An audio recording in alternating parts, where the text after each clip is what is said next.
Breaking देखिए, Israel में ballistic मिसाइलों से ताबड़तोड़ हमले हो रहे हैं। ईरान ने एक साथ कई बैलिस्टिक मिसाइल्स की बौछार की और इसके बाद ईरान ने सुसाइडल ड्रोन से भी हमले किए हैं। अब ये देखें, ये एडवांस जनरेशन की कुछ मिसाइल्स इसमें शामिल हैं और बाकी इसमें MRBM है, मीडियम रेंज की बैलिस्टिक मिसाइल।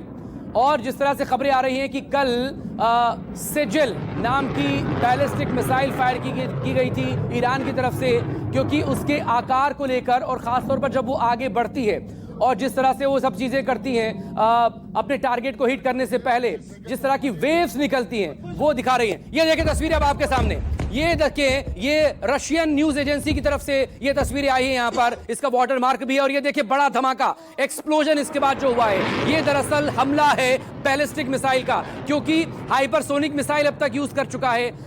जो एक और बैलिस्टिक मिसाइल है जिसका नाम सेजिल बताया जा रहा है उसे भी लगातार फायर कर रहा है ईरान। और इस सबके बीच खुर्रम शेर के नाम की जो मिसाइल है, जो कि एक नेक्स्ट जनरेशन मिसाइल बताई जा रही है, उसका भी इस्तेमाल ईरान की तरफ से होने का दावा किया जा रहा है, जिस तरह से बिहेवियर उसका है। और ये देखें, ये बड़ा धमाका बैलिस्टिक मिसाइल के इस हमले के बाद। एक और बड़ी खबर तेल अवीव से बड़ी खबर है। इजराइल में हमले से डर का माहौल और तेल अवीव को छोड़कर जाने की कोशिश में लोग। तस्वीरें आपके सामने, ये तेल अवीव की तस्वीरें, वो तेल अवीव जिसके बारे में कहा जाता था कि इसकी सुरक्षा अभेद है।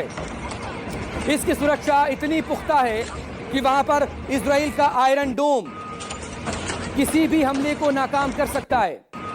जिस तेल अवीव के बारे में यह कहा जाता था कि यहां की इमारतें सुरक्षित हैं, परिंदा भी पर नहीं मार सकता, जिस तेल अवीव में नेतन्याहू रहते हैं, जिस तेल अवीव में पूरा इजरायली डिफेंस फोर्स वहां पर मौजूद होता है, जिस तेल अवीव में यह कहा जाता है कि यहाँ फुल प्रूफ सुरक्षा है कि परिंदा भी पर न मार सके। जब ईरान की तरफ से लगातार बैक टू बैक एक के बाद एक पिछले 7 दिनों से जो बैलिस्टिक मिसाइल से हमले हो रहे हैं, उसके बाद तेल अवीव का ज्यादातर इलाका, बड़ी इमारतें, चाहे वो मोसाद का हेडक्वार्टर हो, चाहे वो इंटेलिजेंस की इमारत हो, चाहे वो पुलिस का हेडक्वार्टर हो, चाहे वो स्टॉक एक्सचेंज की इमारत हो, ऐसे तमाम इंफ्रास्ट्रक्चर, ऐसे तमाम बड़ी इमारतें वहां पर खंडहर बन चुकी हैं। और इसीलिए ये जो तस्वीरें हैं तेल अवीव की, वो बता रही हैं कि इजरायली लोगों में खौफ है, डर है अपनी सुरक्षा को लेकर, अपनी जान गंवाने को लेकर, और इसीलिए वो यहाँ पर ये इलाका छोड़ते नजर आ रहे हैं। लेकिन इस सब के बीच खबरें ये भी हैं दो तरह की इजराइल से।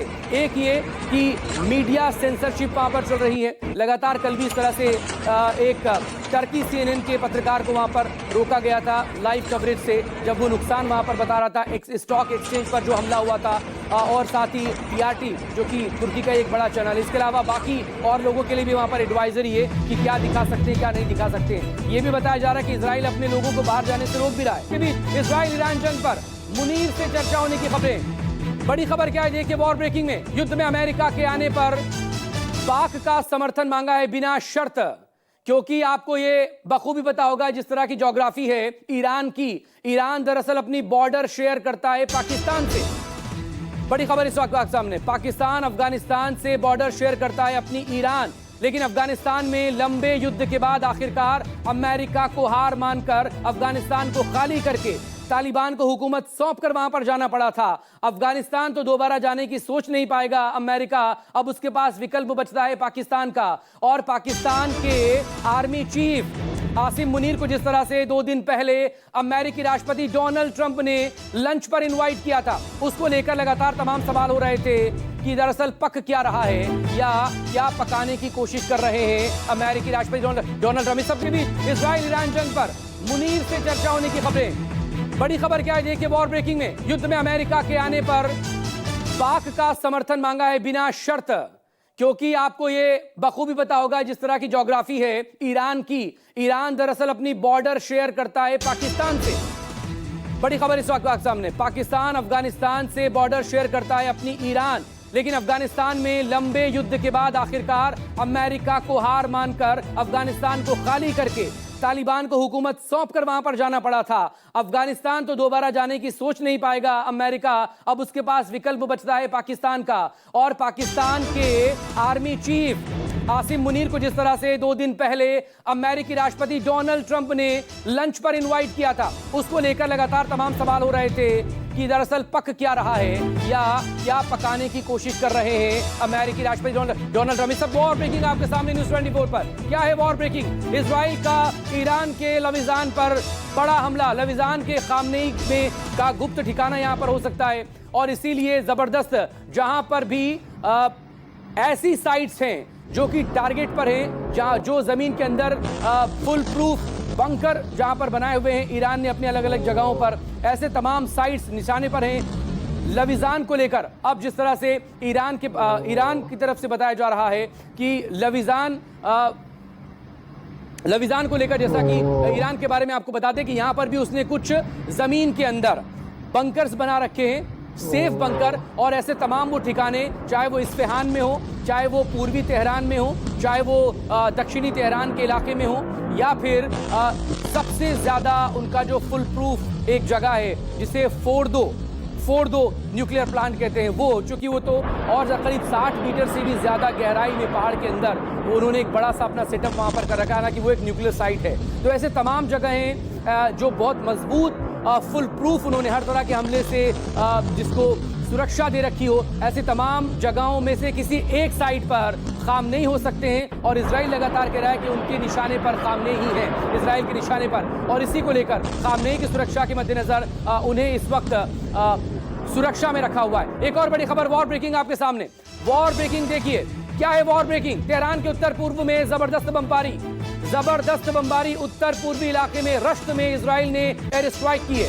इजराइल के फाइटर जेट लगातार टारगेट कर रहे हैं तेहरान के उत्तर पूर्व में बमबारी, और उसके बाद जो धमाका है उसकी तस्वीरें भी आप देखिएगा। ये देखें, एक तरफ आप बड़ी खबरें देख रहे हैं वॉर ब्रेकिंग, और दूसरी तरफ वो इलाका उत्तर पूर्व का जहां पर रश्त में इजराइल ने एयर स्ट्राइक की।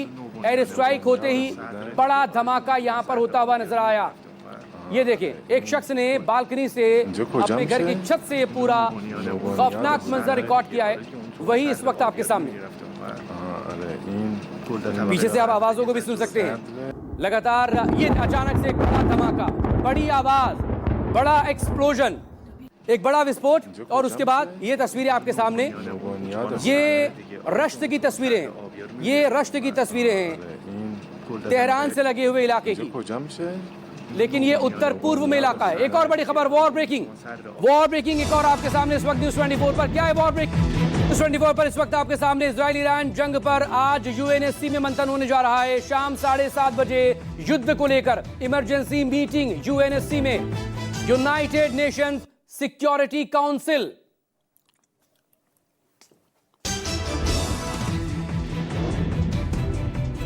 होगा इजराइल और ईरान में जिस तरह से लगातार हालात खराब हो रहे हैं, और 8वां दिन आज इस जंग का हो चुका है। लगातार दोनों तरफ से अटैक्स हो रहे हैं, बड़ा नुकसान यहां पर दोनों ही जगहों पर नजर आ रहा है, लेकिन जान का नुकसान ज्यादा ईरान पर नजर आ रहा है। जिस तरह के आंकड़े वहां पर सामने आए हैं, 600 से ज्यादा लोगों की अब तक मौत हो चुकी है। ये ईरान की तरफ से यूएन में आंकड़ा सबमिट किया गया है, वहां पर दिया गया है। लेकिन इस सबके बीच ये देखिए, यूएनएससी में दूसरी बैठक होने जा रही है। यूएनएससी में की बैठक में ईरान को लेकर चर्चा हो रही है, क्योंकि अमेरिका की संभावित एंट्री के मद्देनजर जिस तरह का रिएक्शन रूस की तरफ से आया है, और रूस के साथ साथ चीन से आया है, अब यूएनएससी में जाहिर है ये डिस्कशन होगा। लेकिन इस सबके बीच इजराइल को किसी मदद की जरूरत नहीं। ये इजरायली प्रधानमंत्री बेंजामिन नेतन्याहू कह रहे हैं कि अपने मकसद के लिए हम अकेले लड़ सकते हैं, अगर अमेरिका हमें सहयोग ना भी करे तो भी हम यहां पर आगे बढ़ सकते हैं। सवाल दरअसल इसको लेकर हो रहा है क्योंकि इससे पहले यह कहा जा रहा था कि अमेरिका इसमें एंट्री कर सकता है, और जिस तरह से डोनाल्ड ट्रंप की तरफ से मंजूरी नहीं मिली है, क्योंकि जिस तरह के वो जवाब देते हैं कि मुझे खुद नहीं पता कि मैं क्या करने वाला हूं कल, ये किसी को नहीं पता कि अमेरिका क्या करेगा, तो ऐसे में इजराइल ये कह रहा है कि वो अकेले दम पर लड़ सकता है।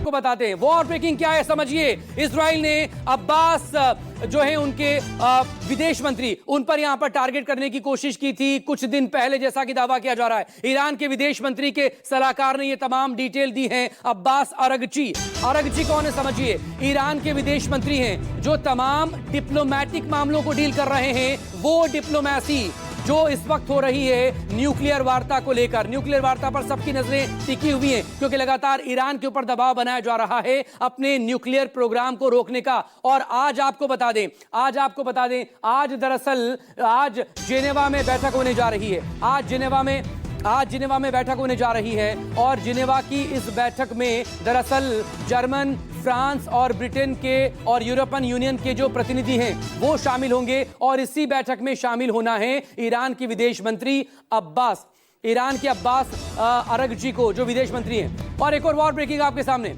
एक हफ्ते के भीतर तैयार किए जा रहे हैं। इस सबके बीच वॉर ब्रेकिंग आपके सामने। इजराइल ने अब्बास अरगची कौन है? ईरान के विदेश मंत्री हैं। उन पर इजरायली इंटेलिजेंस ने अटैक किया था उनके असैसिनेशन को लेकर, उन्हें मारे जाने को लेकर। ईरानी विदेश मंत्री के सलाहकार ने यह दावा किया है कुछ दिनों पहले, अ फेल्ड असैसिनेशन।